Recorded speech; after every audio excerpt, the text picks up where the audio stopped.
Well, welcome back, everybody. This year's Great Dickens Christmas Fair is full of fun and family, but new to the fair is the Sherlock Holmes experience. Here to tell us more is Sherlock Holmes himself. Thank you so much for joining us. Sherlock Holmes at your service, Mum. Very, very excited to have you here on Live in the Bay. Now, before we get into the Sherlock Holmes experience, can you first give us an overall view of what is the Dickens Christmas Fair? Pure magic is what the Dickens Fair is. It's been going since 1970, so it's a Bay Area tradition. And there are hundreds of fully costumed performers there in an immersive experience that will blow you away for the holidays. And can you tell me some of the things that people can expect, some of the activities, especially when it comes to the family fun? Well, absolutely. There's an entire area for children with a hand-cranked carousel, games everywhere. There are stages throughout the fair, so you can dance the waltz or listen to carolers sing, can dancers. There's everything throughout the fair for families to enjoy. And you said that this fair has been going on for quite a long time now, but what is the difference in this year's fair? Well, 38 years now. That's a long time. Going on. It is. And if you've never been, this is going to completely dazzle you.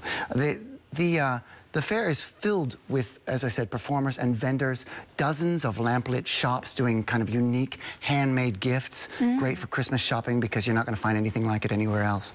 And we've been off for 2 years, so we have double the enthusiasm to entertain you this year. Yes, especially after the pandemic, I'm sure so many people are very excited to get back to things. Exactly. We've spent enough time on our couches now to get out. It's like walking inside of a storybook. When you walk in, all the characters from Dickens and Sherlock Holmes will be in the streets for you to interact with and actually play with instead of just be a spectator. Which is so cool, being interactive and feeling like you're actually part of it instead of just watching it, which is so cool. Now, let's talk about the Sherlock Holmes experience. This is your cup of tea now. That's right, my cup of tea, exactly. If you visit 221B Baker Street, you can be a part of solving perplexing puzzles to unravel malevolent misdeeds in the streets of London. So it's an immersive, interactive experience. And how long did it take planning the Sherlock Holmes experience? Oh, well, it's a mystery.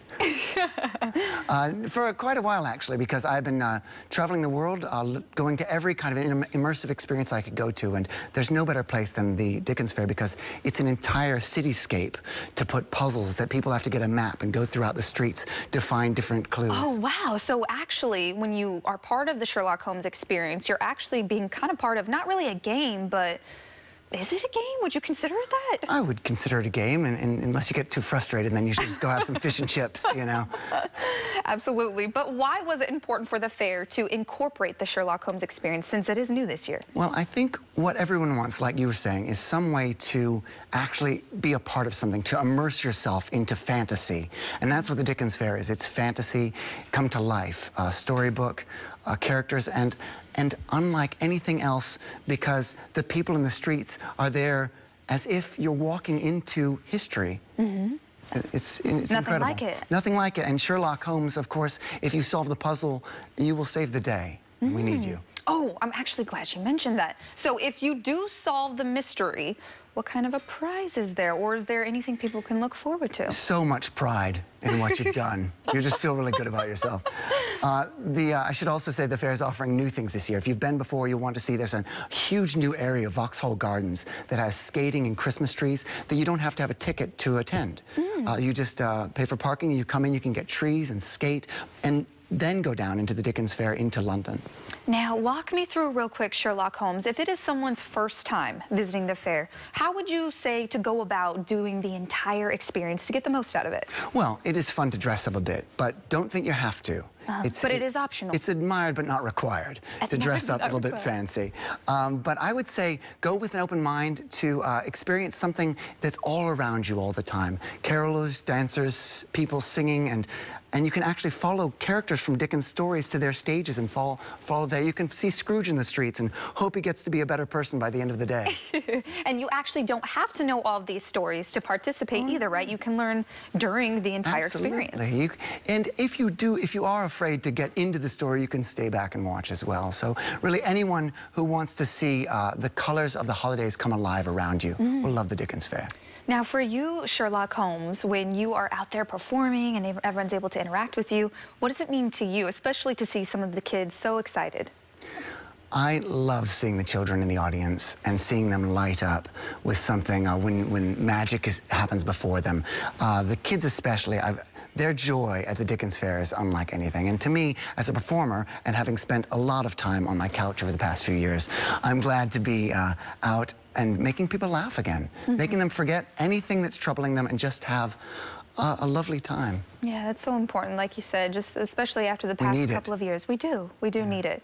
Well, something else that is super important when it comes to any type of fair is the food. Come on, we all love good food. What are some of the good dishes or foods people can expect? Absolutely. As I said, fish and chips, meat pies, bangers, and mash. Also, we got a lot of plant-based offerings this year as well. Okay, so wonderful. Everyone's going to love to eat out of newspaper chips and in the streets of London. It'll all be recreated there, and the smells of the food will drift you around, plus the smell of roasting chestnuts.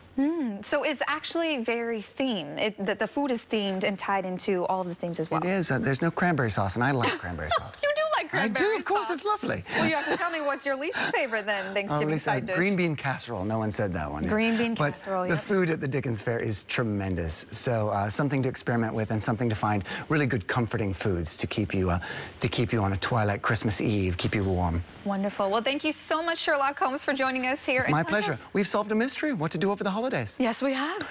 Solving mysteries left and right. To learn more about the Great